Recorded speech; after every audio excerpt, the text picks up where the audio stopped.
The 1862 discovery. Unearthing the forgotten graves beneath Ravenwood.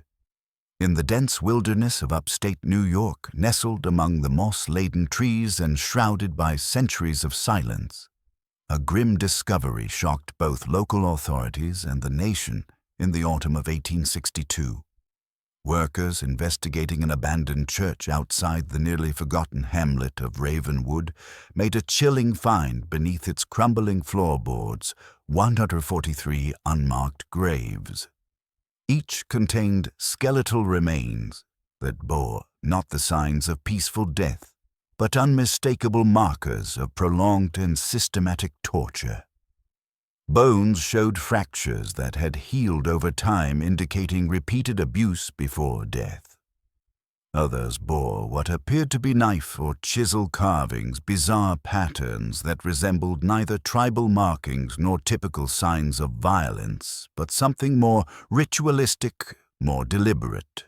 The discovery sent ripples through the quiet countryside and quickly drew the attention of state officials and eventually federal authorities. As investigators documented the site, they found that the arrangement of the bodies and the state of the remains suggested a pattern. These were not the casualties of war or disease, but what could only be described as ritual killings. Most hauntingly, several skulls still bore remnants of cloth gags or metallic head restraints now rusted into their bone. The local sheriff at the time, Abraham Dunstable, was said to have wept upon seeing the chamber, describing it as a pit of sorrow, dressed in the mask of faith. The church, long abandoned and known among locals only as that strange stone place, had been built decades earlier in an atypical style.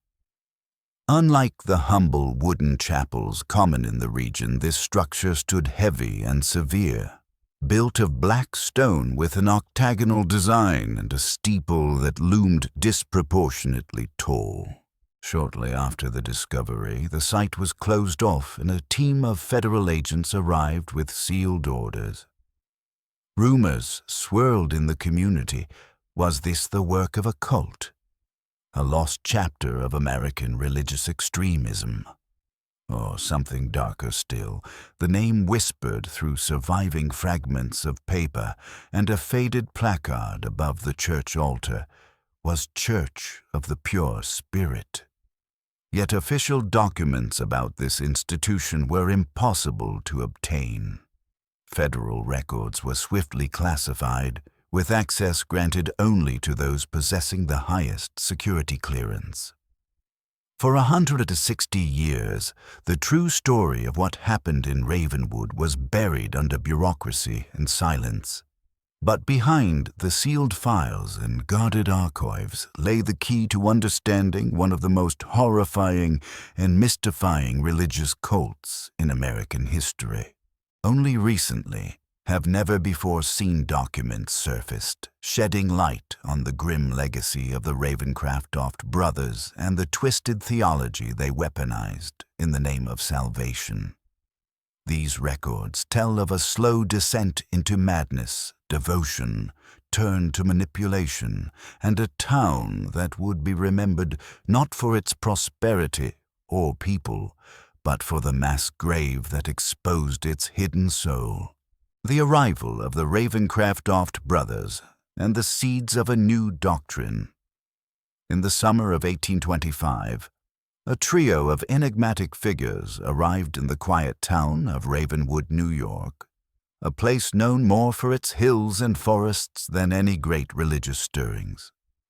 These men were the Ravencraftoft brothers, Elder Ezra, Deacon Silas, and Prophet Caleb. They came bearing resources, conviction, and an unsettling charisma that quickly set them apart.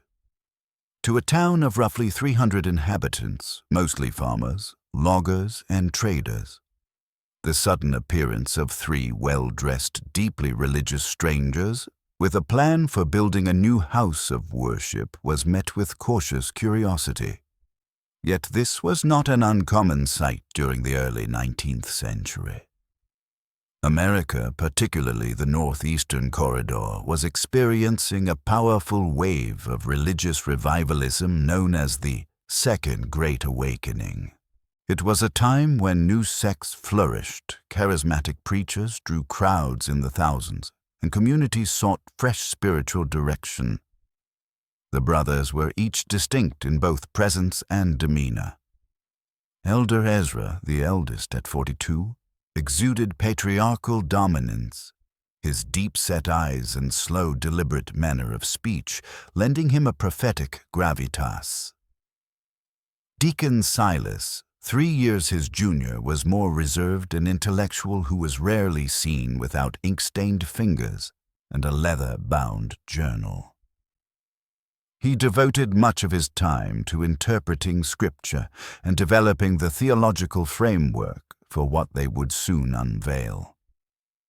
Prophet Caleb, the youngest at 35, was the most haunting of the trio. People said his eyes could look straight through you, and his whispers, inexplicably audible in crowded rooms, unsettled even the skeptical. There were murmurs of him entering trances, speaking in angelic tongues, and receiving visions during prolonged fasts. The Ravencraftofts wasted no time in purchasing a large tract of land on the town's outskirts and began construction on their sanctuary, unlike any structure Ravenwood had seen. Made from locally quarried dark stone, the building was octagonal in design, with 8 smaller chambers surrounding a central sanctuary. There were no windows in the main hall, and light came only from carefully placed lanterns. From the very beginning, it felt less like a house of worship and more like a place of ritual. The steeple, tall and brooding, rose unnaturally high above the surrounding trees, casting long shadows even at noon. Their first public gathering filled the church. Elder Ezra's sermon proclaimed they had been divinely called to this land, to begin a movement of purification through tribulation. In an age of false prophets, he declared, "We bring a true message. The flesh is sinful and must be cleansed through trials ordained by the Spirit." At a time when people were questioning traditional denominations and seeking deeper spiritual meaning, such a message struck a chord. The Ravencraftoft brothers, with their eerie confidence and authoritative tone, began sowing the seeds of what would become one of the darkest religious movements in American history, right there among the pine trees and farmlands of Ravenwood. America's religious fervor and fertile ground for extremes. To fully understand the rise of the Church of the Pure Spirit, one must grasp the religious terrain of early 19th century America, particularly in what historians later dubbed the burned-over district. This term, coined to describe upstate New York, reflected the area's spiritual overexposure. So many revivals had swept through that there was scarcely any fuel left for new movements. Traditional denominations like Presbyterianism and Episcopalianism were losing influence, while Methodists and Baptists surged ahead with emotionally charged sermons and frontier outreach. New, uniquely American faiths were also forming, none more emblematic than Mormonism, whose founder, Joseph Smith, would publish the Book of Mormon in 1830, barely 100 miles from Ravenwood. Into this religious ferment arrived the Ravencraftoft brothers, offering a message unlike any other. Unlike many revivalist preachers who promised redemption through faith or works, the Ravencraftofts insisted that pain itself was the pathway to divine truth. Their message, cloaked in scripture but sharpened by literalism, reinterpreted biblical references to fire trial and sacrifice. To them, Christ's suffering wasn't just symbolic, it was a blueprint. The social environment was primed for this doctrine. Many residents of rural New York had experienced hardship, disease, isolation, famine, war. The notion that their pain had meaning, that suffering could lead to spiritual elevation, offered a powerful reframing of their lives. It appealed to the poor and broken-hearted, those who had been overlooked by institutional religion. The Ravencraftofts provided not just sermons, but a new identity, one rooted in sacred suffering. By 1826, the church's membership had begun to grow slowly but with commitment. Converts were not simply welcomed, they were interviewed, screened, and spiritually evaluated by Prophet Caleb. He claimed to discern whether a soul was fit to bear the fire. This exclusivity only made the church more desirable. Joining meant more than belonging, it meant being chosen. And in a world of spiritual chaos and uncertainty, many would do anything to be chosen. The formation of a closed, devoted community. As the year 1827 dawned, Ravenwood's quiet landscape had been transformed by the emergence of a new social order centered around the Church of the Pure Spirit. Nearly 100 members now aligned themselves with the Ravencraftoft brothers, and their once experimental theology of suffering had begun solidifying into daily practice. Some congregants built homes near the church compound, forming a tight-knit perimeter around what had once been open land. Others continued living in town but spent most of their time participating in church functions, rituals, and studies. The Ravencraftofts began discouraging members from maintaining ties to the outside world, claiming that worldly attachments obstruct the clarity of the spirit.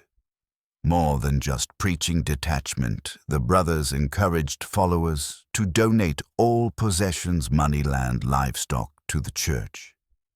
They preached that material wealth was a chain wrapped around the soul. Those who gave up everything were celebrated as vessels of the pure spirit, a title that granted them both status and responsibility within the group. These individuals were subjected to deeper rituals, more intense fasting and increasingly isolating practices meant to break the self. One such follower was Margaret Wilkins, a grieving widow, who had lost her husband and 2 children to scarlet fever. On the brink of suicide, she encountered Elder Ezra in town. His gaze, she later wrote, felt as though it burned through the skin and into the soul. He told her her grief had purpose, that it was shaping her into a perfect vessel for the divine. Her story was not unique. The church became a magnet for those on the edge, broken by trauma, unmoored by loss, and desperate for meaning. With each passing month, the line between spiritual devotion and psychological conditioning blurred further. The church introduced new rituals, always with justification drawn from Scripture or visions received by Caleb. Night vigils, cold water immersions, and multi-day fasts became standard for those seeking to ascend. Outsiders still saw only an eccentric, passionate church, but inside the faithful were being groomed for something far darker than worship, the doctrine of pain and the birth of a living theology. It was in this quiet period of growth between 1827 and 1829 that the Ravencraftofts finalized what they would call the doctrine of sacred tribulation. Crafted primarily by Deacon Silas, the theology took inspiration from early Christian mysticism, medieval martyrdom, and distorted interpretations of purification through fire. The central premise was radical, true salvation could not be achieved through prayer alone, nor even by moral living. It required physical suffering. The flesh is the root of sin, Silas preached. Only by wounding it can we weaken its hold on the spirit. To justify this, the brothers cited numerous biblical passages, Isaiah's refiner's fire, Paul's talk of being crucified with Christ, and most chillingly, Jesus' own crucifixion as not symbolic but instructional.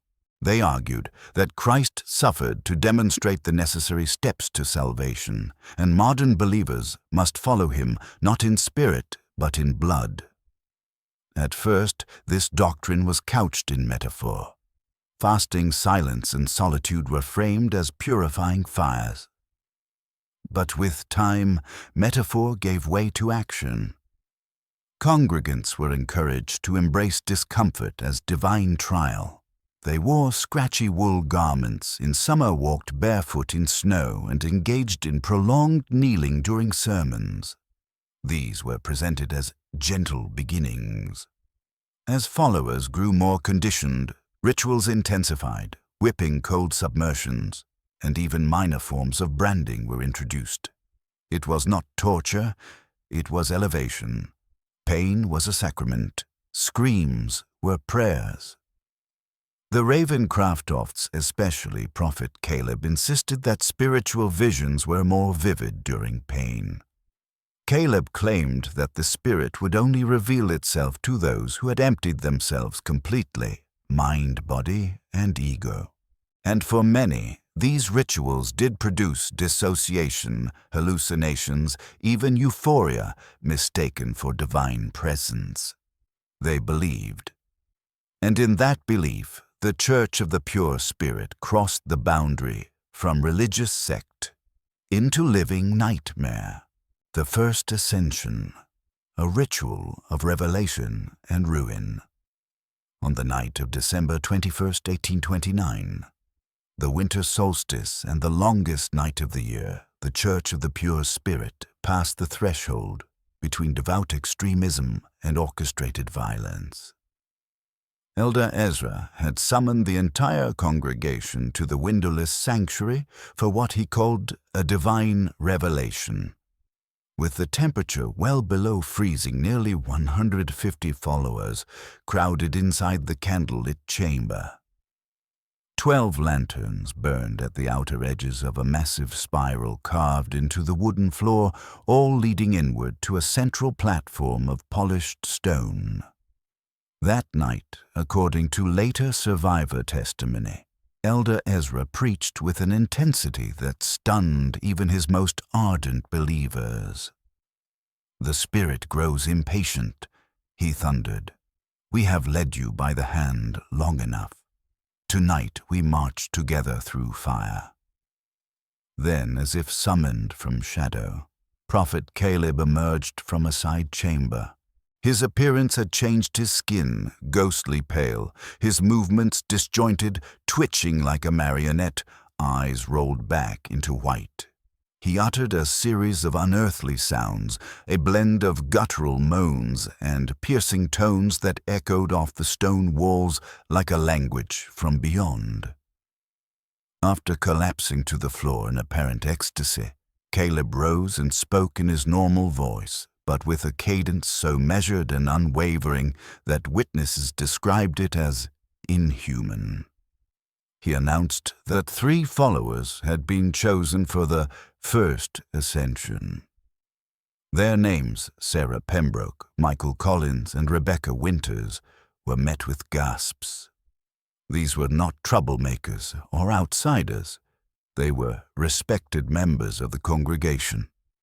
That night, they would become the first to shed the flesh and rise unburdened. What followed defied comprehension. The chosen 3 were stripped to their undergarments and bound to inverted wooden crosses, each rotated to form an anti-crucifix, symbolic of spiritual reversal. For the next 6 hours, they were subjected to a sequence of tortures the Ravencraftofts called the 7 Trials. These included near-drowning partial burial branding with heated metal submersion in freezing water and unrecorded rituals so disturbing that Thomas Hartford, a blacksmith and secret witness, later admitted to vomiting and losing consciousness during the ceremony. Throughout the congregation was instructed to chant, "Through suffering comes purity. Through purity comes elevation," and they obeyed. Some wept, others looked away, but many watched in rapture, their expressions a chilling blend of reverence and fascination. The brothers had spent years grooming them to associate agony with sanctity. That night the conditioning bore its fruit. By sunrise the victims were barely conscious. Prophet Caleb placed his hands on their foreheads, whispered inaudible words, and all three began convulsing violently, bones audibly snapping eyes, bulging voices, speaking in that same angelic tongue. Then silence. They were dead. Elder Ezra declared them ascended, and explained their bodies would remain unburied vessels so pure they had become relics. The first ascension marked not just a spiritual milestone, but the birth of a cult whose soul was now baptized in blood. Cult consolidation. Death becomes doctrine. In the immediate aftermath of the first ascension, the Church of the Pure Spirit underwent a chilling metamorphosis. What had once been a fringe religious movement with cryptic practices evolved into a fully realized belief system where death rather than life was the ultimate sacrament. The Church didn't collapse under the weight of murder, it was invigorated by it. Instead of doubt, the first ascension created awe and, for many, envy. Congregants now whispered of elevation not with fear but hope. Elder Ezra capitalized on the moment. Those who are willing to suffer without question shall be closest to the Spirit he proclaimed. New rituals were devised. Vesselhood became a formal status requiring absolute obedience and readiness for elevation at any time. Tests of loyalty increased in severity. Public flagellation, prolonged isolation, and simulated death experiences became the norm for the faithful. The bodies of the three initial victims were not buried, but preserved. They were placed in a chamber beneath the sanctuary, displayed upon stone slabs as saints of the new theology. Followers would descend into the darkness, light incense, and pray beside their limp, frozen forms. This chamber became sacred space. The chamber of saints, an eerie tomb of spiritual aspiration. Outsiders remained unaware. To the rest of Ravenwood, the church still appeared eccentric but harmless. In reality, the inner circle had become a closed system of control and dehumanization. The Ravencraftoft brothers refined their roles. Elder Ezra became the unshakable authority, delivering sermons that were equal parts scripture and threat. Deacon Silas recorded every ritual, meticulously turning worship into data. Prophet Caleb continued to serve as the mouthpiece of the Spirit, his visions growing darker, his behavior more erratic. Over the next year, followers began turning on family and friends who questioned the church. Some left town entirely. Others stayed and submitted. The compound began to resemble a commune cut off from Ravenwood by a wall of silence and spiritual fervor. Children were raised within the doctrine. Women were assigned roles based on prophetic revelations. Men were selected for labor defense and, when needed, sacrifice. The transition was now complete. No longer a church, the institution had become a machine. A machine for shaping faith into fear, obedience into death, and human beings into offerings for a God only the Ravencraftoft brothers could see. The first ascension wasn't an anomaly. It was the blueprint. Beneath the church, the birth of the catacombs. By 1829, as the Church of the Pure Spirit drew more converts and consolidated its ideological power, a new physical transformation began, one that mirrored its growing darkness. Beneath the black stone sanctuary, construction commenced on a vast underground complex, the catacombs. What started as a few storage cellars quickly became a labyrinth of chambers designed with both theological and functional intent. Local contractors were initially hired, but soon dismissed. They were replaced by church members who had proven their unwavering loyalty and willingness to obey without question. These laborers, many of them vessels, worked day and night digging tunnels by hand, hauling stone and shaping the earth into what would become the core of the church's secret operations. Over the next decade, the subterranean maze grew to include 7 major chambers and dozens of smaller alcoves, each with a specific purpose. There was the chamber of preparation, where those selected for elevation were isolated for days without light, food, or warmth. Here the mind was softened, the will broken. There was the chamber of trials, a room where the 7 tortures were carried out in sequence, each marked by carved symbols on the wall.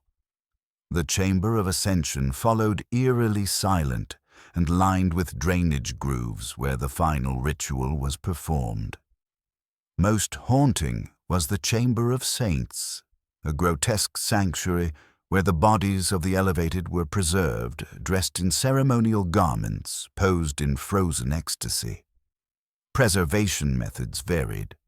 Some bodies were mummified with turpentine and alcohol, others stripped to bone, cleaned and reassembled into prayerful poses. Wire frames were added to keep them upright. The stench of chemicals permeated everything, giving the underground halls an odor described as sweet and sterile, like death prepared for display. New initiates were slowly introduced to these spaces. At first they heard of the chambers only in metaphor. Later they were shown glimpses, and eventually those deemed worthy participated in the ceremonies.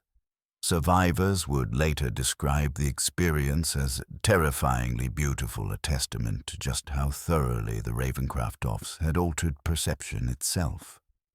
The catacombs weren't just hidden architecture. They were a theological embodiment. Downward meant deeper. Darkness meant truth. Silence, they taught, meant the spirit was near.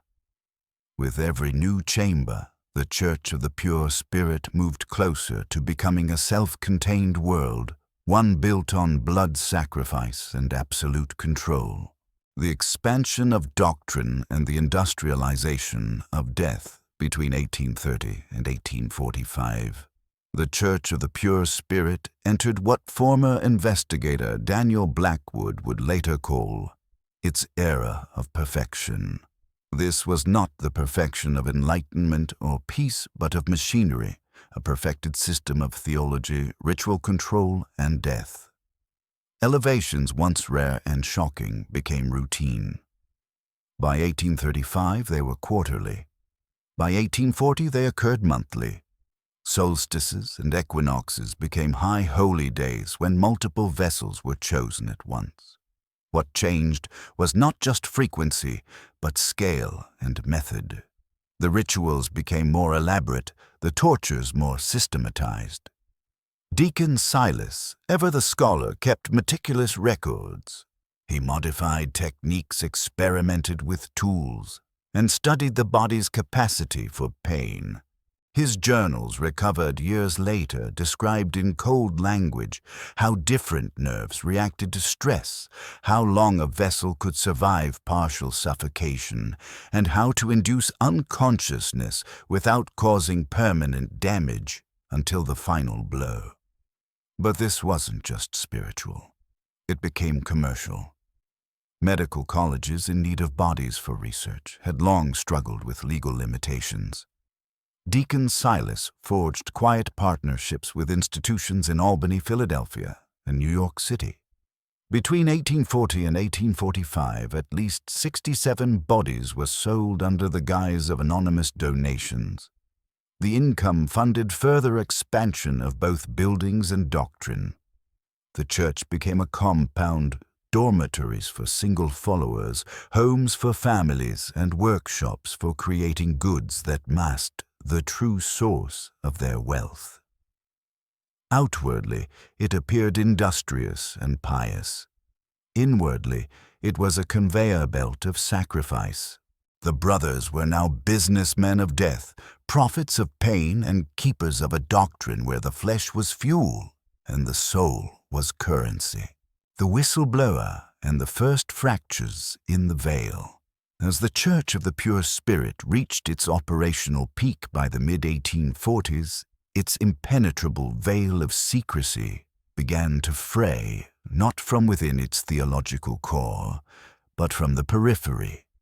The first major challenge came not from disillusioned members or suspicious neighbors, but from a government functionary investigating something as mundane as mail fraud.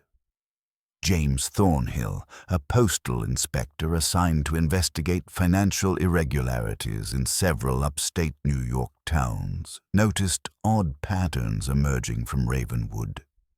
He traced large irregular cash deposits and bank transfers connected to the church, many of which were routed to medical colleges under vague memos like specimen contribution and research patronage. Intrigued by the discrepancy between the church's rural obscurity and its substantial financial movements, Thornhill began making discreet inquiries. It was during this process that he encountered Martha Simmons, a woman living under a false name in a nearby village. She was pale, jumpy, and reluctant to speak at first, but her eyes changed when Thornhill mentioned the name Ravencraftoft. She began to tell him things he could scarcely believe, of children disappearing during blessings, of screams heard during night ceremonies, and of a place beneath the church where bodies were displayed not buried. Thornhill, a man of law and procedure, might have dismissed her claims as delusions, except every strange detail aligned with the financial trail he had been following. He returned to his superiors with his findings and Simmons' testimony, only to be met with reluctance. The idea of targeting a church was politically and legally sensitive. Religious freedom was enshrined in American identity. Any investigation would require extraordinary evidence. Denied official sanction, Thornhill worked independently, creating a web of informants around Ravenwood. He built trust with townsfolk, paid attention to whispers, and took detailed notes. One of his most valuable contacts was Dr. William Garrett, a physician in Albany who had long harbored suspicions about the origin of cadavers delivered to his school.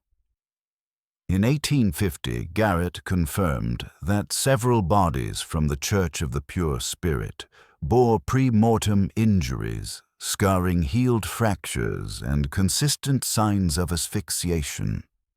His medical reports gave Thornhill the hard evidence he needed: scientific proof that something sinister lay beneath the church's religious pretense. Yet even then, authorities hesitated. It would take one final rupture to break the cult's protective shell. That rupture would come not from investigation, but from madness, from within the cult itself, when Prophet Caleb, now a man consumed by his own delusions, burst into the Ravenwood town square bleeding and naked, and screamed to the heavens about sacred blood and the Spirit's vessels. Prophet Caleb's breakdown and the opening of the gates. On June 17, 1851, during a town celebration marking the start of summer planting, Prophet Caleb Ravencraftoft emerged from the edge of the forest like a phantom from a fever dream.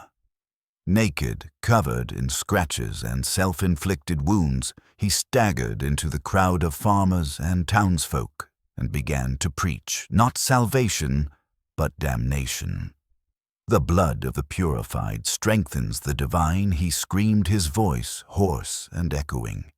277 vessels have ascended, and their light fills me. The townspeople froze. Some screamed, others ran. A few stared in horror as Caleb, wild-eyed, began describing the underground chambers, the Chamber of Saints, and the rituals of fire, ice, and drowning. His voice cracked with feverish ecstasy.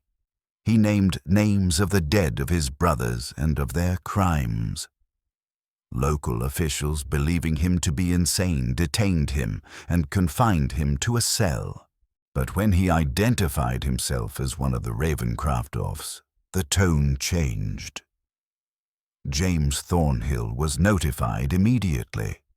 He arrived the next morning and spoke to Caleb, who alternated between catatonic silence and detailed confessions.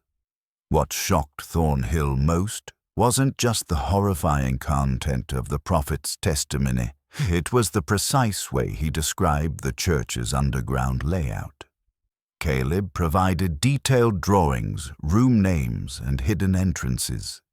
He spoke of bodies preserved like saints and rituals designed to test the soul through pain.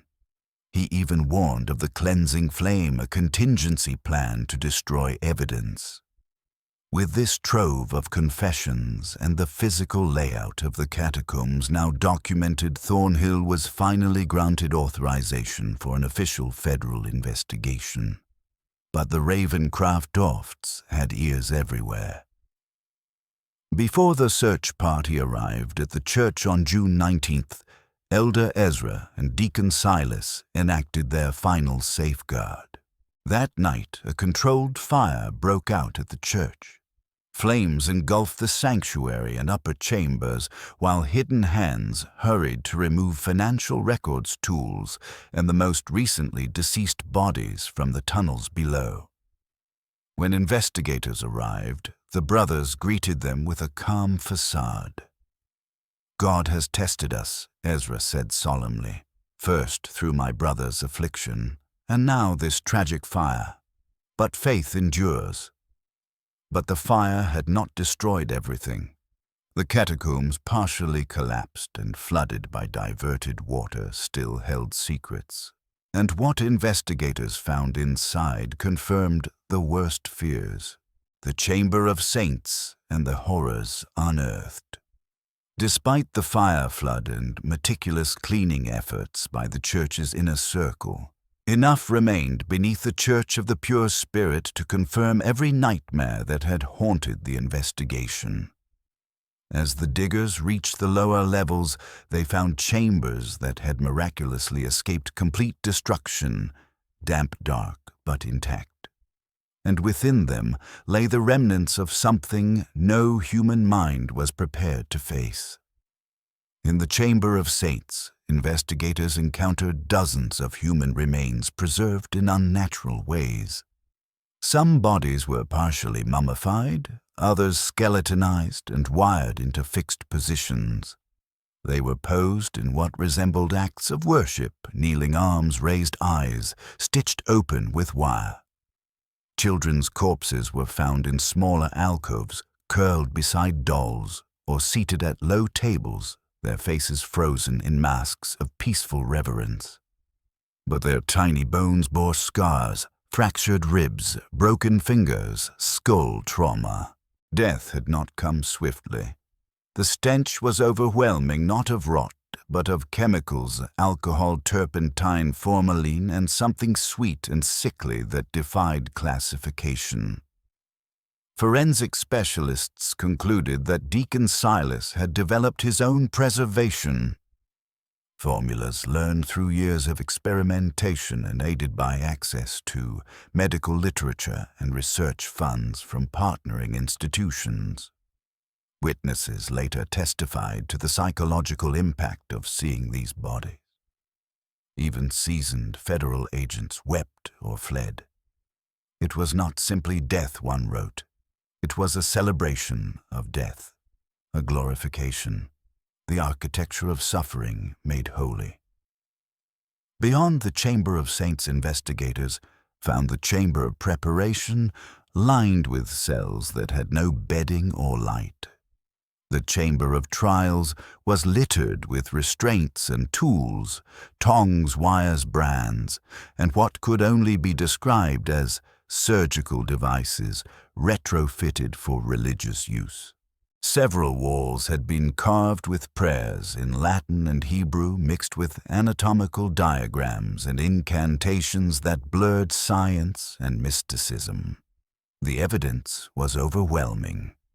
Between Body's journals and Caleb's confession, there was no longer any doubt the Ravencraftofts had created a machine of death disguised as salvation. And while they feigned ignorance, the ledger found hidden beneath Silas's study would destroy their last line of defense. The ledger, final proof and the fall of the brothers. The moment that sealed the fate of Elder Ezra and Deacon Silas Ravencraftoft came not with screams or visions but with ink and parchment. In a hidden compartment beneath Silas's private quarters, investigators uncovered a weathered, leather-bound ledger wrapped in oilcloth. Inside were 22 years of meticulous records, names, dates, methods, and notes. This was not the journal of a visionary. It was the logbook of an executioner.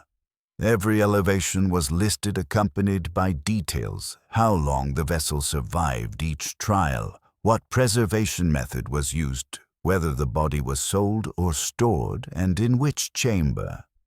Some entries bore personal reflections, unusually high tolerance to ice, or required additional sedation. Others were stamped with the initials of all three brothers, and some were signed in full: E. Ravencraftoft, S. Ravencraftoft, C. Ravencraftoft. Particularly damning were the notations on financial dispersals. The ledger included codes corresponding to bank withdrawals and transfers to medical colleges referencing specimen shipments and anatomical insight. One entry mentioned a bonus received for juvenile subject unusual vertebral flexibility. This ledger shattered the brothers' final defense that Prophet Caleb had acted alone. It showed coordination, planning, and deliberate execution over decades. The authorities arrested Ezra and Silas on charges ranging from murder to fraud to desecration of human remains. Their trial would become the most sensational in the history of 19th century America. But even as the wheels of justice turned, rumor spread. Had Caleb truly lost his mind, or had he been sacrificed? Had the fire destroyed all traces, or was something still hidden in the tunnels? And most disturbingly, was this cult truly over? The trial of the century. A nation stares into the abyss. The trial of Elder Ezra and Deacon Silas. Ravencraftoft began on January 12, 1852, in Albany, New York. By then, the story of the Church of the Pure Spirit had ignited national attention. Newspapers from Boston to Baltimore ran daily columns. Crowds formed outside the courthouse each morning, some seeking justice, others simply drawn to the spectacle. It was more than a criminal proceeding. It was a reckoning with the soul of a country. The prosecution built its case methodically, piece by piece. Survivors took the stand first, pale, broken, and trembling. They described years of indoctrination and submission, recalling how the brothers had transformed pain into prayer and death into deliverance. One man described being forced to watch his wife ascend, unable to stop the ritual that ended her life. Another wept as he confessed to helping bury bodies beneath the sanctuary, believing he was preparing holy ground. Then came the medical experts. Their testimonies removed all pretense of misunderstanding. They showed images of preserved corpses, bones etched with ritual symbols, and wounds that bore the hallmarks of premeditated torture. These were not accidents, one physician said. These were procedures. But the most devastating moment came when the prosecution introduced the ledger, Silas's detailed record of over 2 decades of murder. Page after page was presented as evidence, each entry a grim obituary. It named the victims, the methods, and the complicity of all 3 brothers. Throughout it all, Deacon Silas remained silent, pale, and withdrawn. But Elder Ezra watched every moment with eerie calm. He occasionally nodded during testimonies, even smiled during the most graphic descriptions of ritual suffering. When asked if he wished to speak, he insisted on delivering a testimony in his own defense. Against the advice of his lawyers, he stood and addressed the court, not as a defendant, but as a preacher.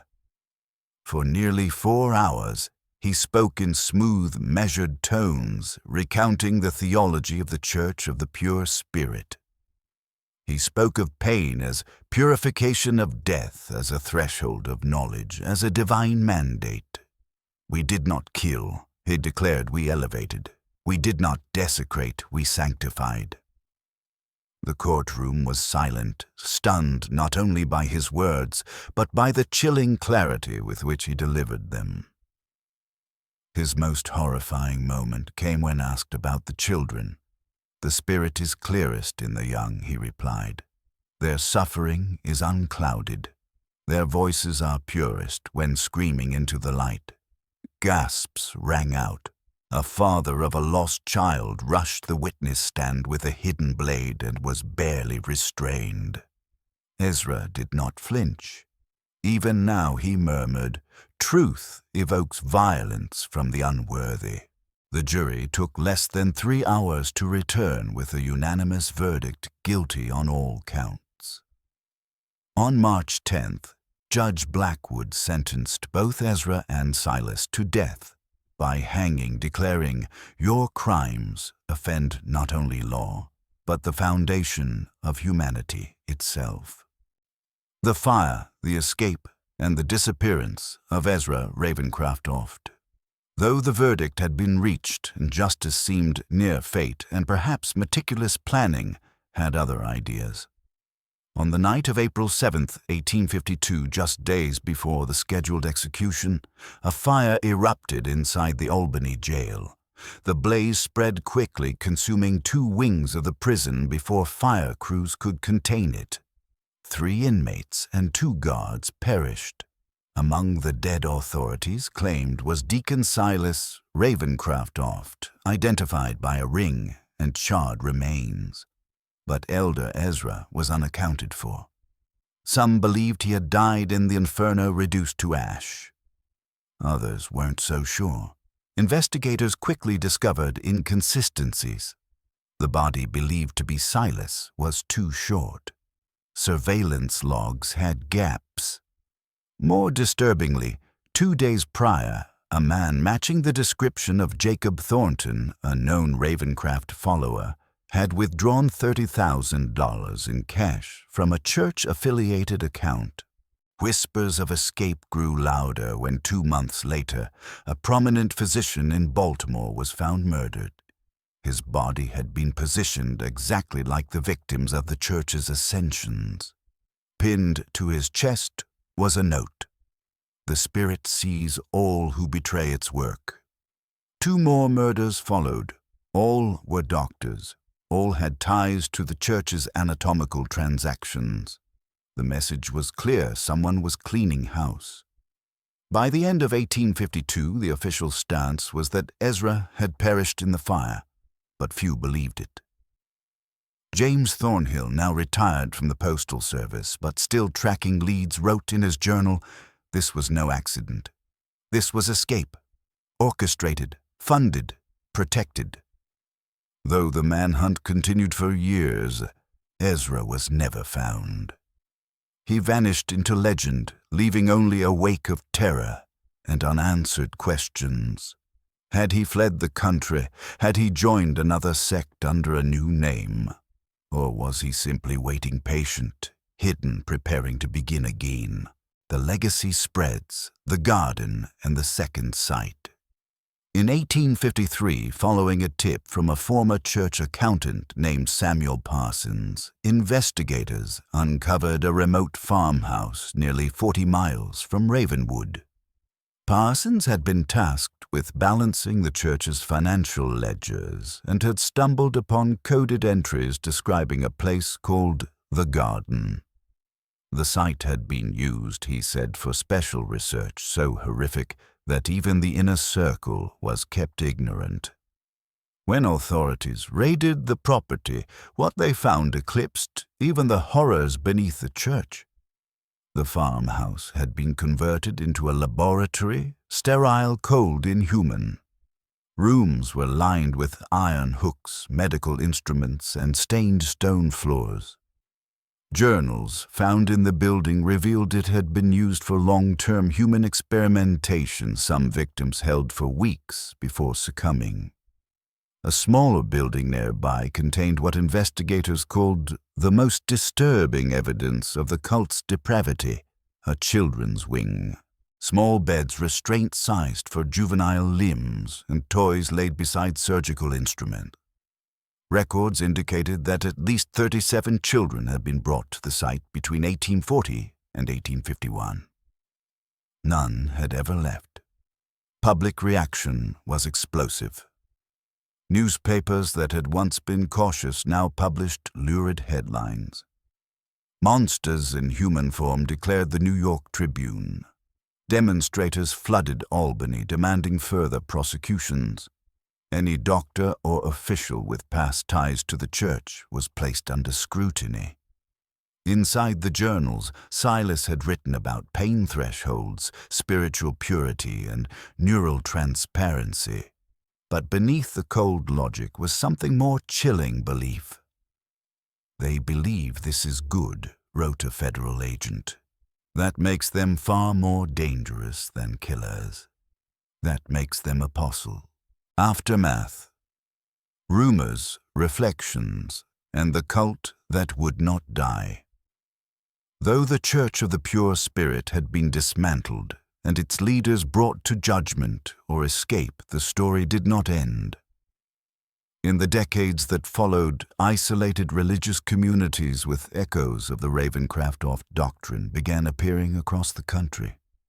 From Louisiana, bayous to California, mining towns, whispers of ascension, sacred pain, and vessels of purity circulated like plague in the dark.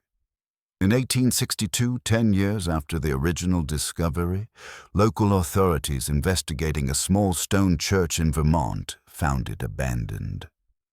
Beneath its floors, a hidden cellar revealed ritual markings eerily similar to those found in Ravenwood. A journal dated 3 days before the site was vacated bore a signature, E. Ravencraftoft. The work continues as it must read. 100 years from now they will see. We only planted the seeds. By then, Thornhill had passed away, and the investigation was declared formally closed.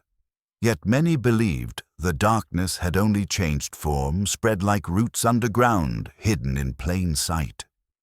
Scholar Daniel Blackwood, writing in 1870, warned their crime was not just in murder, but in method. It was the creation of a machine of belief, one that turns people into instruments and death into worship. And still today, the scars of their work remain etched not only in soil, but in memory. Medical ethics, national shame, and the reform. Sparked by horror. In the wake of the Ravencraftoft scandal, the American public found itself confronting not only religious extremism, but the dark underbelly of science. As the details of the cult's relationship with medical institutions came to light, particularly the sale of cadavers obtained through ritual murder, a storm of moral reckoning swept across the country. Prestigious medical schools that had unknowingly, or worse, willfully accepted specimens from the Church of the Pure Spirit were forced into the spotlight. Respected physicians, educators, and administrators found themselves implicated in a network of abuse cloaked in scientific necessity. Outrage exploded in the public sphere. Editorials across the eastern seaboard demanded accountability, and protests formed outside medical colleges accused of benefiting from Ravencraftoft's atrocities. Though many officials attempted to distance themselves, correspondence and receipts told a different story. Some had asked no questions. Others had inquired, received vague answers, and continued paying. The question was no longer just, what did they do, but why did no one stop them? In 1855, the American Medical Association, under mounting pressure, passed its first formal code of medical ethics. It required complete documentation of the legal acquisition of cadavers and instituted review protocols for all anatomical donations. This marked a seismic shift in how bodies were sourced for scientific study. For the first time, ethics, not just utility, was written into the fabric of American medicine.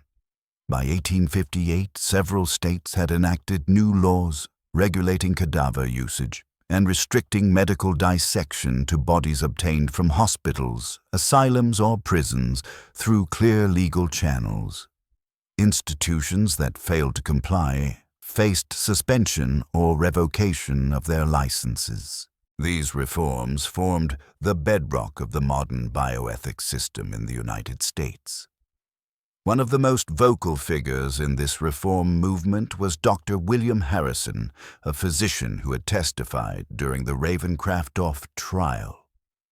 His 1860 treatise, The Moral Imperative in Scientific Inquiry, directly addressed the case.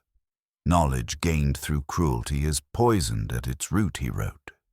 Science must not imitate the abyss it seeks to understand. His work became foundational, reading in medical education, and is still cited in ethical debates today. The Church of the Pure Spirit thus left behind not just death, but legacy, a legacy of reform born from revulsion.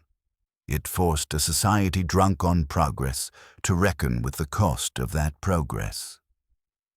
The question changed from, what can we learn from the body, to, at what price do we learn?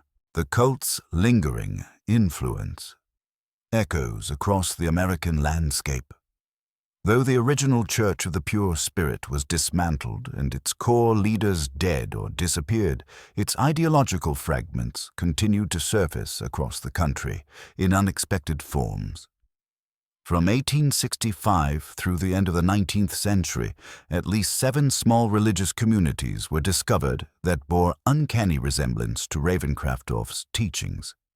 These weren't mere copycats, they were philosophical descendants. In rural Missouri in 1879, a preacher calling himself Brother Elias founded a compound preaching transcendence through tribulation. Investigators who raided the site in 1880 found writings referencing elevation and rituals invoking purification through pain. Journals recovered at the site included direct quotes from Ravencraftoft sermons, as well as anatomical sketches in the style of Deacon Silas. The community's leader, later identified as Thomas Whitfield, a former Inner Circle Ravencraft follower, took his own life upon arrest, leaving behind a note that read, "We only serve what others dare not name." Other such groups appeared briefly and disappeared just as quickly in Georgia, New Mexico, and even Canada. Most were small, numbering no more than a few dozen. But the ideas they carried, self-sacrifice, the divinity of suffering, sanctification through bodily pain, were unmistakably familiar. Like embers carried by the wind, the Ravencraftoft doctrine refused to fully extinguish. More disturbing were the reports of isolated murders bearing the cult's symbolic hallmarks. In 1892, a child's body was discovered in upstate New York, arranged in the shape of the Ravencraft spiral. no suspect was ever found. In 1896, a missing farmhand was discovered bound in an inverted cruciform with a parchment tucked into his shirt through pain purity. Law enforcement agencies, now better equipped and more centralized, created a confidential file known as Spiricon, short for Spiritual Iconography. Crimes. Though unofficial, the term was used to link ritualistic crimes believed to be inspired by the Church of the Pure Spirit. Even mainstream religious groups felt the ripple effect. Some sects that emphasized self-denial or physical discipline were forced to clarify their doctrines, denouncing extreme asceticism and disavowing any perceived affinity with the Ravencraft legacy. Religious leaders warned that devotion unmoored from morality could lead to ruin. As one pastor wrote in 1890, "The devil does not always dress in red. Sometimes he wears a collar and carries a book. The final reckoning, memory, silence, and the unhealed wound." By the early 20th century, the Ravencraftoft case had passed into the realm of haunted folklore and academic curiosity. The site of the original church in Ravenwood was fenced off by the state in 1923 and labeled a restricted zone. Local legends told of strange lights in the forest, voices in the wind, and an unnatural silence that clung to the earth. Even seasoned hikers avoided the area, calling it hollow ground. The church itself had been demolished, but its foundation remained a physical scar on the landscape. In 1967, a team from the State University of New York conducted the first archaeological survey of the site using modern methods. What they found shook the academic world. Previously unexcavated sections of the tunnel system contained more human remains, raising the confirmed death toll from 276 to over 400. Most disturbing was a sealed room containing documents believed to outline a plan for national expansion, a network of pure sites across North America. The Church of the Pure Spirit had never meant to remain small. Meanwhile, a sealed government archive in Washington preserved the original ledgers, tools, and journals. In 1972, limited access was granted to a select group of scholars researching medical ethics. What they found confirmed a final horror. Some of the Ravencraftoft brothers' experimental writings had influenced early 20th century research, cited, paraphrased, and embedded into legitimate science scrubbed of their origins, but not their methods. Today, over 170 years after the church's collapse, their legacy remains unresolved. In religious studies, the Ravencraftofts are a case study in the weaponization of faith. In psychology, they represent the clearest example of totalizing cult indoctrination. In bioethics, they are a cautionary tale etched into every cadaver consent form. But beyond institutions, there is the human wound. The families of the dead still gather every April 15th in Albany, where a memorial stone stands with the single inscription, "For those lost to darkness, that their suffering not be forgotten." In the end, perhaps that is what remains memory. Fragile, fragmented but persistent. A warning in the soil. A silence that breathes. And the enduring question whispered like a prayer or a curse. How much darkness can hide beneath the veil of light? Where shadows still whisper. The story of the Church of the Pure Spirit is not just the tale of a forgotten cult buried beneath soil and secrecy. It is a mirror held up to the human soul, revealing how even the highest aspirations can be twisted into tools of torment when left unchecked. Faith, in its purest form, seeks truth and redemption.